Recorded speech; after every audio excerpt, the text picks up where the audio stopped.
Príklad číslo 5. Graf funkcií y rovná sa x plus 1 a y rovná sa 6 lomeno x majú dva spoločné body. Vypočítajte súčin všetkých súradníc týchto dvoch bodov. Konečne máme funkcie, konkrétne lineárnu a lomenú. Ja som vám to aj nakreslil, ale v tomto prípade to vôbec nie je nutné. Ale poďme sa to pozrieť. Červená je prvá y rovná sa x plus 1, lineárna, a tá jednotka znamená, že celá funkcia je dvihnutá o 1, a teda prechádza bodmi 0, 1 a minus 1, 0. Druhá funkcia y rovná sa 6 lomeno x je lomená a jedine tá šestka, čo určuje, že je akoby vzdialená od stredu.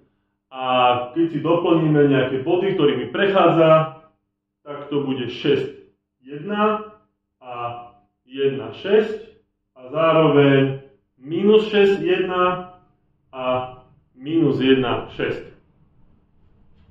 No, ako vyrátate priesečníky, tak to musíme mať do rovnice, do nejakých sústavy rovníc.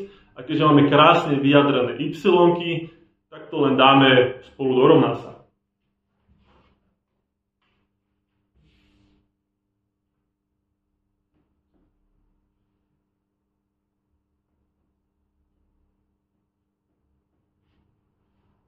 Túto rovnicu potrebujem vyrátať a dostanem naše dva body. Poďme na to.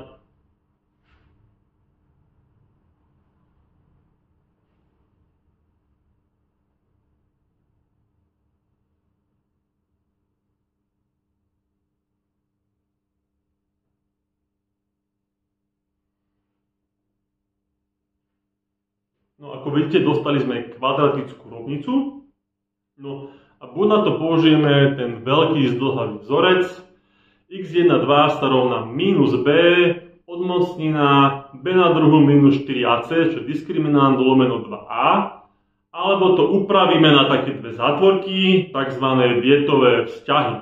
Našťastie tí, čo robia tieto maturitné príklady, väčšinou to robia tak, aby sme ten zdĺhavý veľký vzorec používať nemuseli. Čiže poďme si to ukázať.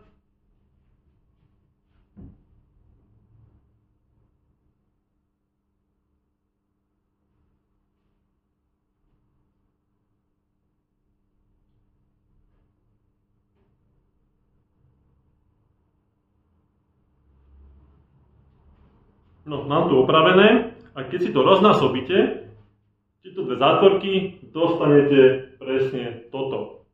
A ako som to dostal, je to nie úplne najjednoduchšie, ale musím vedieť, že túto minus 6 dostanem ako 3 krát minus 2 a toto stredné číslo, kde je 1 krát x, je vlastne zase súčet tých čísel, čiže 3 minus 2.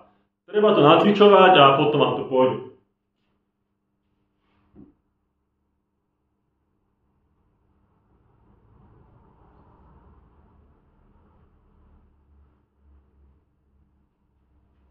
Tak, dostanem 2 xy, jedno je minus 3, druhé je 2. Áno, lebo tu, aby som dostal výsledok 0, tak jedna z tých zátvoriek musí byť tiež 0. Čiže minus 3 plus 3 je 0 a aj 2 minus 2 je 0. Musíme ešte dorátať ešte y.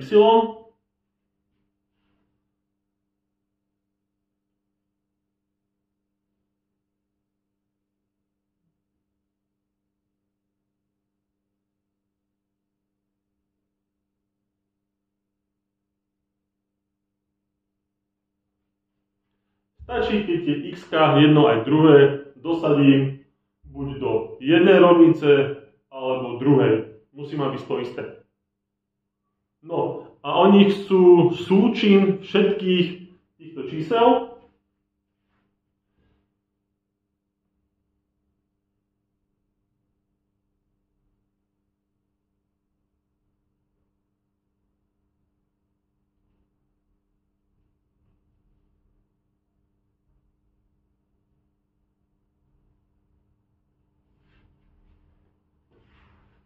Súčin vlastne všetkých týchto súradníc, čiže minus 3 minus 2 krát 2 krát 3 a to je 6 krát 6, 36.